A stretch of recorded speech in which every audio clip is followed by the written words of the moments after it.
Hello friends, welcome back to our YouTube channel Puneet Yadav. जैसा कि आप सभी को मालूम है कि हम कंप्यूटर नेटवर्क की जो सीरीज़ है उसको कंप्लीट कर रहे हैं, तो उसी के रिगार्डिंग ये हमारा 6th वीडियो होने वाला है। तो चलिए जानते हैं आज हम क्या पढ़ने वाले हैं।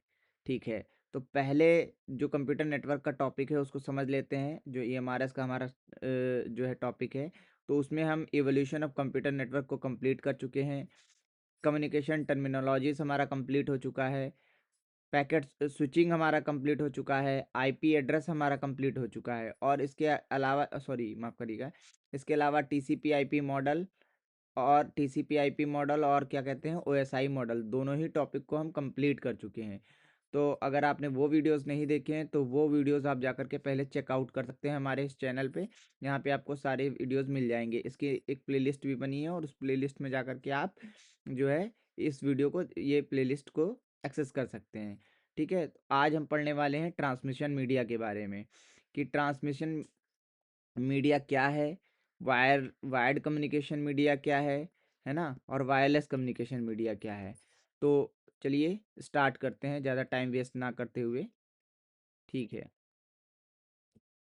ये टॉपिक्स को हमने कवर कर चुके हैं और ये है आज का हमारा टॉपिक, ट्रांसमिशन मीडिया इन कंप्यूटर नेटवर्क। ठीक है, तो सबसे पहले हम समझते हैं कि ट्रांसमिशन मीडिया होता क्या है। ठीक है, ट्रांसमिशन मीडिया जैसा कि आपको पहले से नाम से समझ में आ रहा होगा, ये एक क्या करता है, ट्रांसमिशन यानी कि ट्रांसफर करता है, ट्रांसफर ऑफ डेटा को करता है। तो इसकी डेफिनेशन को समझते हैं। Transmission media refers to the physical or wireless communication channel used to carry data signals from one device to another within a computer network।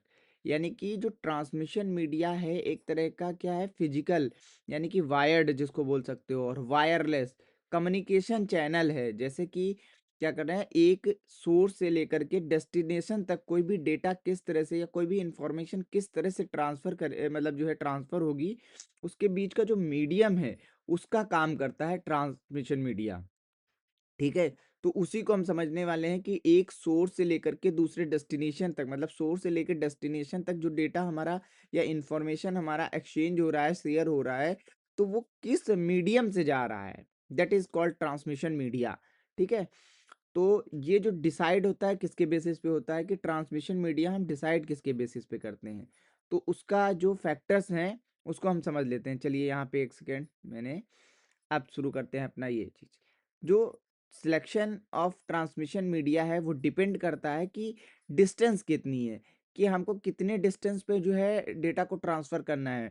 Let suppose कि हमें एक ऑफिस के अंदर ही अपने नेटवर्क में ट्रांसफ़र करना है, या एक ऑफिस से लेकर के दूसरे स्टेट के ऑफिस में करना है, या तीसरे कम जो है क्या कहते हैं कंट्री में करना है, अदर कंट्री में। तो उस डिस्टेंस के आधार पे हम डिसाइड करते हैं कि कौन सा ट्रांसमिशन मीडिया हमको चूज करना है।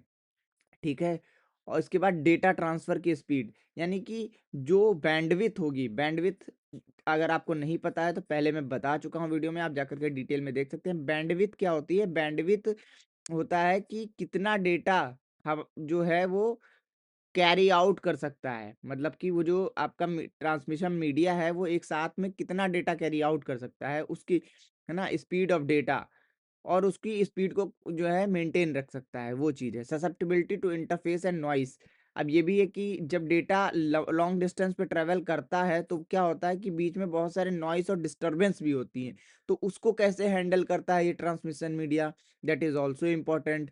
इसके बाद की कॉस्ट एंड इंस्टॉलेशन रिक्वायरमेंट, आपको ये भी देखनी है कि आपका जो ट्रांसमिशन मीडिया है उसकी कॉस्ट क्या आ रही है, समझ रहे हैं, रिक्वायरमेंट क्या है। पता चला आपको अपने ऑफिस नेटवर्क के अंदर ही जो है डेटा को ट्रांसफर करना है और आप यूज कर रहे हैं सैटेलाइट का, so that is so much costly, है ना, तो वो चीज आप नहीं कर सकते यहाँ पे। तो अब हम पढ़ते हैं टाइप्स ऑफ ट्रांसमिशन मीडिया, कि कौन कौन से टाइप्स हैं हमारे ट्रांसमिशन मीडिया के।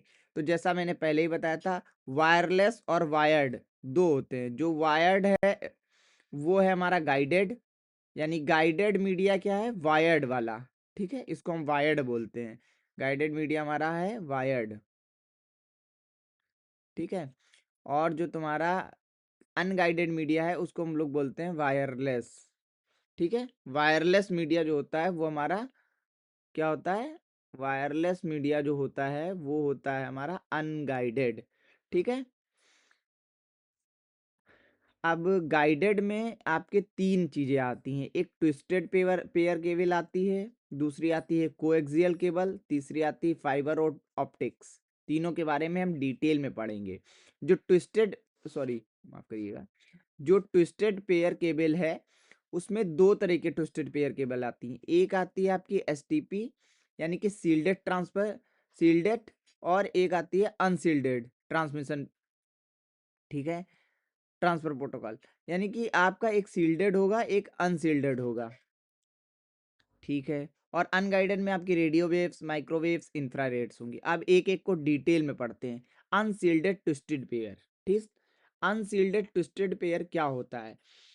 देखो, अनसील्डेड और सील्डेड में अंतर सिर्फ इतना है कि जो सील्डेड होती है उसमें एक एक्स्ट्रा मेटल लेयर हो जाती है ना। जैसे कि आप यहाँ पे देख पा रहे होगे ये अनसील्डेड है, यानी कि इसमें क्या है, ये वायर है, इसके ऊपर जो है एक कोटिंग की हुई है, ठीक है। ये एक कोटिंग की हुई है वायर्ड के ऊपर, इसमें भी एक कोटिंग आपको दिख रही होगी, ठीक है। और ये जो है इसके बाद ये वायर ये जो है उससे निकल आया है केबल, तो ये अनसील्डेड है। यानी कि नॉइस वगैरह आएगी तो केवल ये एक कोट है जो इसको नॉइस को रिड्यूस कर सकता है या फिर डिस्टरबेंस को रोक सकता है, लेकिन इसके ऊपर कोई एक्स्ट्रा कोटिंग नहीं है ना। जैसे कि नॉर्मल टेलीफोन वायर्स होते हैं, ये थोड़ा सस्ता पड़ता है इसलिए लोग इसको यूज करते हैं, इजी टू इंस्टॉल भी होता है ना। लेकिन इसमें क्या है, सफर करता है फ्रॉम एक्सटर्नल नॉइस वगैरह से, इंटरफेरेंस से। लेकिन जब बात करते हैं सील्डेड ट्विस्टेड पेयर की, तो सील्डेड ट्विस्टेड पेयर में क्या होता है, सॉरी माफ करिएगा, सील्डेड ट्विस्टेड पेयर जो होता है उसमें क्या होता है, ये कोटिंग तो होती ही है, ये आप जो देख पा रहे होंगे एक कोटिंग तो इसके ऊपर होगी ही होगी। इसके बाद ये जो वायर होंगे उसके ऊपर एक मेटल शील्ड लगी होती है, मेटल की कोटिंग, ये एक्स्ट्रा मेटल कोटिंग होती है पूरी। तो उस मेटल कोटिंग के अंदर ही ये दोनों वायर जो है वो एग्जिस्ट करते हैं, समझ रहे हैं। तो उससे क्या हो रहा है, उससे ये हो रहा है कि जो नॉइस आ रही है या कुछ आ रहा है, सबसे पहले मेटल पे आ रहा है, उसके बाद ये एक अंदर कोटिंग लेयर है, उसके बाद हमारा ये जो है जिसके थ्रू हमारा ये डेटा ट्रांसफर हो रहा है, तो वहां तक नॉइस नहीं पहुंच पाती है। तो ये क्या है, आपका बहुत ही प्रोटेक्टिव होता है। Metal braid of shielding that reduces interference, है ना। More expensive, cheapest to install and harder to handle, ठीक है। तो ये चीजें हैं, ये थोड़ा सा एक्सपेंसिव पड़ जाता है क्योंकि इसके ऊपर क्या है, एक मेटल की सील्ड एक्स्ट्रा एडेड की जा सकती है, ठीक है। तो इसके बारे में कुछ इंपॉर्टेंट और पॉइंट समझ लेते हैं। जैसे ट्विस्टेड पेयर है, सील्डेड और unshielded. Two copper wire twisted together to reduce electromagnetic interference, ठीक है, used in LAN and telephone lines, ये बता दिया। वही चीज यहाँ पे लिख दिया है जो समझाया अभी। एडवांटेज, चीप है, ठीक है, इजी टू इंस्टॉल है। डिसएडवांटेज क्या है, लो बैंडविड्थ, यानी कि जो डेटा कैरिंग कैपेसिटी है वो थोड़ी सी कम है इसकी, है ना, नॉइस से अफेक्ट हो जाता है। और ये लॉन्ग डिस्टेंस के लिए नहीं है, शॉर्ट डिस्टेंस में हम लोग इसको यूज़ करते हैं, एज ए होम हो गया, ऑफिस हो गया, ठीक है। बहुत ज़्यादा जो है क्या कहते हैं, लॉन्ग डिस्टेंस में हम इसका यूज़ नहीं करते हैं, ठीक है। दूसरा हमारा आ जाता है कोएक्सियल केबल। कोएक्सियल केबल को भी हम समझते हैं, ठीक है। आइए देखते हैं कोएक्सियल केबल क्या है। जैसे कि अभी हमने देखा ट्विस्टेड और अनट्विस्टेड, ठीक है, सॉरी, सील्डेड और अनसील्डेड ट्विस्टेड पेयर, तो उसमें क्या होता है, दो वायर होते हैं।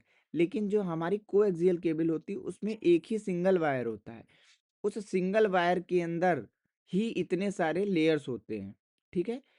जैसे एक पहले प्रोटेक्टिव प्लास्टिक लेयर होगी, फिर उसके अंदर ब्रेडेड मेटल कंडक्टर होगा, फिर उसके अंदर इंसुलेटर होता है, फिर उसके अंदर हमारा कॉपर कंडक्टर होता है जिसके थ्रू मेनली हमारा डेटा जा रहा होता है, समझ रहे हो। तो वहां पे हमारे दो वायर्स थे, उसके ऊपर सील्डेड और अनसील्डेड ट्विस्टेड पेयर था, जबकि कोएक्सियल केबल में सिर्फ एक ही वायर होता है और उसी के अंदर कई सारी लेयर, चार लेयर्स होती हैं। Protective plastic layer, braided metal layer conductor, insulator, copper conductor, ठीक है। देखिए, single copper conductor with a shielding, है ना, better protecting than the twisted pair. क्यों? क्योंकि यहाँ पे देखिए कई सारी लेयर, चार लेयर्स एक ही केबल के अंदर हैं, तो ये इसमें क्या है, नॉइस वगैरह उतना नहीं इफेक्ट करेगा, है ना। तो उससे प्रोटेक्ट कर लेता है। और दूसरी चीज है कि इसकी बैंडविड्थ जो है ट्विस्टेड पेयर से ज्यादा है, यानी कि डेटा कैरिंग कैपेसिटी उससे ज्यादा है, लेस नॉइस है, ड्यूरेबल है, मगर ये क्या है, कॉस्टली पड़ता है थोड़ा सा। और मोटा होता है क्योंकि इसमें कई सारी लेयर्स हैं, है ना। फ्लेक्सिबल, जैसे फ्लेक्सिबिलिटी क्या होती है, ट्विस्टेड पेयर में ट्विस्ट ईजिली हो जाता है, इसीलिए उसका नाम ही ट्विस्टेड पेयर है। लेकिन इस ये फ्लेक्सिबल थोड़ा कम होता है, इसको मोड़ना थोड़ा टफ होता है, ठीक है।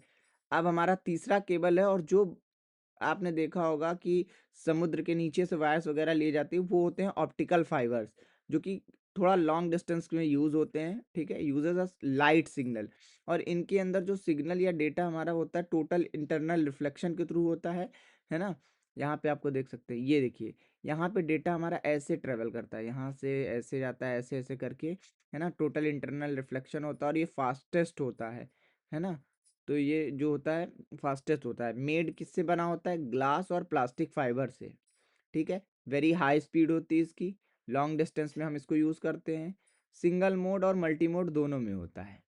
वेरी हाई बैंड, ज़्यादा डेटा कैरी आउट कर सकता है, कोई भी इसके अंदर इलेक्ट्रोमैग्नेटिक इंटरफेरेंस नहीं होता है, सिक्योर कम्युनिकेशन है, और लॉन्ग डिस्टेंस ट्रांसमिशन है। लेकिन ये महंगा बहुत पड़ता है, ये इसका डिसएडवांटेज है। और इंस्टॉलेशन जो है इसका ईजी नहीं है, डिफ़िकल्ट है। अब दे इसका ये डायग्राम आप याद रख सकते हैं, ये आउटर लेयर होती है, इसके अंदर हमारी जो है लूज बफर होता है, लूज बफर के अंदर जो हमारा जो है क्या कहते हैं, एक और होता है क्लैडिंग, उस क्लैडिंग के अंदर हमारी फाइबर कोर होती है, वहीं उसी के अंदर से हमारा टोटल इंटरनल रिफ्लेक्शन होते हुए डेटा ट्रांसफर होता है।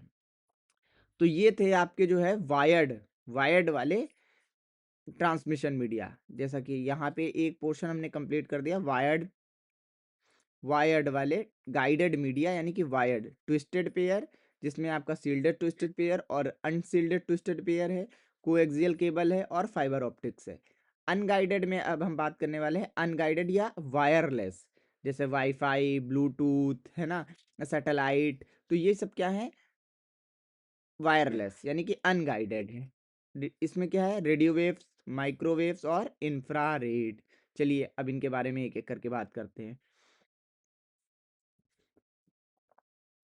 ठीक है। तो पहला है हमारा वायरलेस में रेडियो वेव्स। अब पहले ये समझते हैं कि रेडियो वेव्स काम कैसे करता है। देखिए, एंटीनास का यूज करता है, रेडियो वेव्स क्या होता है, एंटीनास का यूज करता है। और जो डेटा होता है ट्रेवल करता है सारी डायरेक्शन में। रेडियो वेव से फैलती हैं तो ऑल डायरेक्शंस में जा रही हैं, टीवी से जाती हैं, एफएम रेडियो से हो गया, मोबाइल से हो गया, ट्रेवल करती हैं ऑल डायरेक्शंस के अंदर। इसका एडवांटेज ये होता है इजी टू ब्रॉडकास्ट, यानी कि इजीली जो है डेटा मतलब ब्रॉडकास्ट कर लेता है, लार्ज एरिया को कवर करता है ना। और चीप ट्रांसमिशन है इसका, मतलब उतना कॉस्टली आउट नहीं पड़ता है, ठीक है। लेकिन ये होता है कि कई बार क्या है, दो रेडियो सिग्नल्स आपस में कॉन्फ्लिक्ट कर गए तो इंटरफेरेंस हो जाता है, जिसकी वजह से जो है सिग्नल में प्रॉब्लम हो जाती, कभी कभी, है ना। देखा होगे एक ही जो एफएम रेडियो है उसकी एक ही फ्रिक्वेंसी पर दूसरी फ्रिक्वेंसी का भी डेटा मैच कर जाता है, तो वहां पे वो प्रॉब्लम कर जाता है, ठीक। दूसरा बात है लो सिक्योरिटी, इसके अंदर सिक्योरिटी कम है, और बैंडविथ इसकी लो है, मतलब डेटा कैपेसिटी वो थोड़ा सा लो है, डेटा कैरिंग कैपेसिटी, ठीक है। आइए इसको देख लेते हैं। ये देखिए, एक ट्रांसमीटर होता है, ट्रांसमीटर में एंटीना लगा होता है, और एक रिसीवर होता है, उसके पास भी एंटीना लगा होता है, ठीक है। यहाँ से रेडियो वेव्स इस तरह से ट्रेवल करती हैं, इस तरह से ट्रेवल करती हैं, और ये अपने ट्रांसमीटर से एंटीना तक, रिसीवर वाले एंटीना तक पहुंचती रहती हैं। तो इस तरह से हमारी रेडियो वेव्स चलती रहती हैं, समझ गए। तो यूज़ करता है एंटीना का, सारे डायरेक्शन में ट्रैवल करता है, यूजेज है एफएम रेडियो या टीवी मोबाइल वगैरह, ठीक है। इजी टू ब्रॉडकास्ट होता है, लार्ज एरिया को कवर करता है, ये इसके एडवांटेज हैं, ठीक है। अब बात करते हैं किसकी, माइक्रोवेव्स। माइक्रोवेव्स क्या होते हैं, लाइन ऑफ साइट कम्युनिकेशन, ठीक है। यूजेज अ डिस एंटीना, इसमें डिस एंटीना का यूज होता है, यूज्ड इन सैटेलाइट मोबाइल नेटवर्क, है ना। तो एडवांटेज इसका ये होता है हाई स्पीड, लॉन्ग डिस्टेंस, और नो केबल रिक्वायर्ड, इसमें कोई भी केबल की रिक्वायरमेंट नहीं होती है। और डिसएडवांटेज क्या है, need clear light of site. चलिए पहले इसको हम एक बार डायग्राम देख लेते हैं। जैसा कि माइक्रोवेव के लिए क्या आपने देखा होगा कि बड़े बड़े जो है एंटीना इस तरह से लगे होते हैं, उसी के ऊपर ये एक डिवाइस लगी होती है, ठीक है। इसी के इसी के थ्रू जो है क्या होता है, एक एंटीना से दूसरे रिसीवर तक पहुंचता है, और रिसीवर में यहाँ रिसीवर में पहुंचा, यहाँ पे इसने एक डेटा को ट्रांसफर किया माइक्रोवेव। अब यहाँ पे इसके ऊपर एक ये रिपीटर लगा है। रिपीटर का मतलब क्या होता है कि लेट सपोज ये यहाँ से एक सिग्नल ट्रांसमिट होना चालू हुआ ऐसे ऐसे ऐसे, ठीक है। अब यहाँ आते आते वो लो हो गया जब रिसीव किया हमने। जब ये लो हो गया तो रिपीटर का काम होता है इसी सिग्नल को वापस से इसकी ओरिजिनल स्ट्रेंथ यानी कि स्ट्रेंथ को इसकी बढ़ा देता है, ताकि जब ये आगे ट्रांसमिट हो तो ये अपनी वापस से जो है स्ट्रेंथ, यहाँ जाते जाते खत्म हो गया, पता चला मैसेज पहुंच ही नहीं रहा है वहां तक, लो एनर्जी हो जाती है। तो रिपीटर का काम ही है कि अब फिर से एनर्जी को बूस्ट करता है और फिर से ये रेडियो सिग्नल की जो स्ट्रेंथ है वो बढ़ जाती है, ठीक है। तो रिपीटर का काम ये होता है, समझ रहे हो। लाइन ऑफ साइट कम्युनिकेशन करता है और ये डिस एंटीना का यूज करता है, डिस वाली एंटीना, जैसा कि आपने यहाँ पे लगा देखा होगा, ये डिस वाली एंटीना नहीं लगी होती छतरी वाली, है ना, उस डिस वाली एंटीना का यूज करता है। उसमें क्या है, वो नॉर्मल एंटीना यूज करता था। रेडियो वेव्स में देखोगे पतली सी डंडी निकल के आती है ना। और दूसरी चीज, इसका हाई स्पीड तो होता ही है और ये लॉन्ग डिस्टेंस ट्रेवल कराने के लिए होता है। और नो केबल रिक्वायर्ड, कोई भी केबल इसके अंदर रिक्वायर्ड नहीं होती है। अब आ जाते हैं अपने इंफ्रारेड पॉइंट्स पे, ठीक है। इंफ्रारेड पॉइंट्स क्या है? इंफ्रारेड का यूज हम करते हैं जब बहुत ही शॉर्ट रेंज कम्युनिकेशन करना होता है, अपने ऑफिस होम यहाँ यहाँ करना होता है, तो हम इंफ्रारेड का यूज करते हैं, है ना। Can not pass through walls, लेकिन ऐसा नहीं है, वॉल्स को भी क्रॉस कर जाता है। ब्लूटूथ है, वाईफाई है, आपने देखा होगा इधर उधर भी क्रॉस हो जाता है। यूजेस है टीवी रिमोट, बहुत ही, जैसे टीवी रिमोट है, हाँ कुछ नहीं करते हैं, जैसे टीवी रिमोट है तो नहीं करता है, ब्लूटूथ है तो कर जाता है ना। पहले वाला नहीं करता था, अभी कर जाता है ना। तो वो चीज़ें हैं। सिक्योर होता है क्योंकि वॉल, नो वॉल पेनिट्रेशन और no interface with radio, radio के साथ इसका कोई इंटरफेयर नहीं होता है, इंटरफेरेंस नहीं होता है। शॉर्ट रेंज है, ये इसका एक डिसएडवांटेज है। डायरेक्ट विजिबिलिटी रिक्वायर्स होती है और लो स्पीड होता है, इसकी स्पीड कम होती है। एग्जाम्पल के लिए टेलीविजन, इंफ्रारेड और रिमोट, ठीक है। तो ये थी आपके ट्रांसमिशन मीडिया, ठीक है। एक बार हम वापस से देख लेते हैं, सो सारी चीज़ें रिकॉल हो जाए हमको, फिर हम अपने वीडियो को बाइंड अप करते हैं, ठीक है। तो हमने क्या क्या देखा, हमने समझा कि ट्रांसमिशन मीडिया क्या होता है। ट्रांसमिशन मीडिया क्या है? रिफर्स टू द फिजिकल और wireless communication channel use to carrying data signal from one devices to another, यानी कि एक डिवाइस से दूसरे डिवाइस तक अपने डेटा को हमें भेजना है। वो किन किन माध्यमों से भेज सकते हैं? या तो गाइडेड होगा या तो अनगाइडेड होगा, यानी कि वायर्ड होगा या वायरलेस होगा, ठीक है। वायर्ड में आपका क्या हो जाएगा? वायर्ड में आपके तीन आ जाते हैं, ट्विस्टेड पेयर, कोएक्सियल केबल्स और फाइबर ऑप्टिक्स। अब को ट्विस्टेड पेयर में भी दो आ जाते हैं, सील्डेड ट्विस्टेड पेयर और अनसील्डेड ट्विस्टेड पेयर। सील्डेड में क्या होता है कि केवल एक कोटिंग होती है, और अनसील्ड सॉरी सील्डेड में क्या होती है, डबल, मतलब वायर के ऊपर भी कोटिंग होती है और उनकी कोटिंग के ऊपर भी एक मेटल कोटिंग होती है। जबकि अनसील्डेड में केवल वायर के ऊपर एक सिंगल कोटिंग होती है। जबकि आप देख ही लो वापस से, है ना, ये देखो सिंगल सिंगल कोटिंग और ये मेटल के साथ में होती है। तो ये हो जाएगा। इसके बाद हमने पढ़ा क्या? ट्विस्टेड पेयर केबल पढ़ा, ये हो गया ट्विस्टेड पेयर केबल। इसके बाद हमने कोएक्सियल केबल पढ़ा, जिसमें सिंगल केबल होती है, लेकिन उसमें क्या होते हैं, चार तरह की लेयर्स इनसाइड द केबल होता है, प्रोटेक्टिव, ब्रेडेड, इंसुलेटर और कॉपर, है ना। इसको थोड़ा सा जो है ट्विस्ट करना आसान नहीं होता है, हाई स्पीड होती है। और ऑप्टिकल फाइबर भी हाई स्पीड होती है। इसमें जो डेटा ट्रांसफर होता है वो total internal reflection long distance के लिए होती है, ऑप्टिकल फाइबर, है ना। जहाँ जहाँ लॉन्ग डिस्टेंस हमको चाहिए होता है डेटा को ट्रांसफर करना, वहाँ हम इसका यूजेस करते हैं, ठीक है। इसके बाद रेडियो वेव्स हो गई, रेडियो वेव्स का भी हम लोग यूज करते हैं। ये वायरलेस में आ गया, वायरलेस में रेडियो वेव्स, जो मतलब दूर, मतलब क्या करना है हमको, सारे डायरेक्शन में डेटा को कवर करना है, लार्ज एरिया को कवर करना है, तो हम रेडियो वेव्स का यूज करते हैं, है ना। माइक्रोवेव्स का भी यूज जो है हम लोग क्या करते हैं, सैटेलाइट, जैसे कि अब बहुत ज़्यादा माइक्रोवेव्स क्या है कि बहुत ज़्यादा लॉन्ग डिस्टेंस हमें करना है, कंट्री टू कंट्री करना है या फिर कई स्टेट टू स्टेट करना है, तो वहाँ पे हम क्या करते हैं, सैटेलाइट्स का यूज़ करते हैं। देखें, ब्रॉडकास्ट करना होता है, सैटेलाइट का यूज़ कर रहे हैं, तो उस वहाँ पे हमारा माइक्रोवेव्स काम आता है। मोबाइल नेटवर्क हो गया, आईएसपी प्रोवाइडर्स जो है टावर्स लगाते हैं, है ना। बहुत ही स्पीड भी डेटा की हाई चाहिए होती है, और हमको क्या चाहिए होता है, इसमें कोई केबल की ज़रूरत नहीं होती है, ठीक है। माइक्रोवेव्स में, याद रखना कोई केबल नहीं चाहिए। जबकि जो है क्या कहते हैं रेडियो वेव में भी केबल नहीं चाहिए, उसमें एंटीना काम करता है रेडियो वेव्स के लिए। और इसके बाद माइक्रोवेव भी हो गया। माइक्रोवेव एक तरह से बहुत ही स्मॉल स्मॉल एरिया के लिए शॉर्ट रेंज होता है। माइक्रोवेव वैसे जो है माइक्रो मतलब छोटा, छोटे एरिया के लिए होता है। रेडियो वाला थोड़ा लॉन्ग के लिए भी कर सकते हैं, लेकिन ये भी उतने लॉन्ग के लिए नहीं होता है। लेकिन ये हाँ सारे लार्ज एरिया को कवर करता है। उतना लार्ज नहीं करता है जितना लार्ज हमारा क्या करते हैं ये माइक्रोवेव्स कर लेता है। तो आई थिंक तीनों ही ट्रांसमिशन मीडिया का एक एक चीज आपको सही से समझ आ गया होगा। अगर कोई कंफ्यूजन होती है तो कमेंट करके आप पूछ सकते हैं, ठीक है। और वीडियो कैसा लगा ये भी बता सकते हैं। तो हमारे लगभग लगभग 6 से 7 टॉपिक कवर हो चुके हैं। नेक्स्ट 2 से 3 वीडियो के अंदर बचे हुए टॉपिक्स को हम क्या करेंगे, खत्म कर देंगे। तो हमारा जो कंप्यूटर नेटवर्क का सिलेबस है वो खत्म हो जाएगा ऑलमोस्ट, ठीक है। कंप्यूटर नेटवर्क के सिलेबस को हम खत्म कर देंगे। एंड जो है इसके बाद जो है कंप्यूटर नेटवर्क के बाद हम जो है शुरू करेंगे, देखते हैं कौन सा टॉपिक। आप लोग कमेंट करके बता सकते हैं कौन सा टॉपिक शुरू करना है, या फिर जो है मैं अपने हिसाब से सीक्वल शुरू कर दूंगा, या फिर क्या है कंप्यूटर ऑर्गेनाइजेशन शुरू कर दूंगा। पाइथन चाहिए तो पाइथन भी पढ़ा दूंगा। तो जो भी आपको चाहिए वो बता सकते हैं, वरना मैं अपने इस अकॉर्डिंग देखता हूँ क्या इंपॉर्टेंस है किसका, उस चीज़ को। और इसके बाद मैं इसके एमसीक्यूज भी ले आऊँगा कि आपको लॉन्ग आंसर्स में कौन से आंसर्स किस तरह के बन सकते हैं, शॉर्ट में यानी कि जो एमसीक्यूज बनेंगे वो किस तरह से बनेंगे। तो वीडियो अच्छा लगा हो तो लाइक सब्सक्राइब करें और अपने दोस्तों के साथ शेयर जरूर करें, और हमारे साथ बने रहें। जो चीज़ यहाँ मिलेगी बहुत अच्छी है। अगर आपको कुछ नहीं समझ में आता है आप कमेंट कर सकते हैं। तो thank you for watching this video. Have a good day.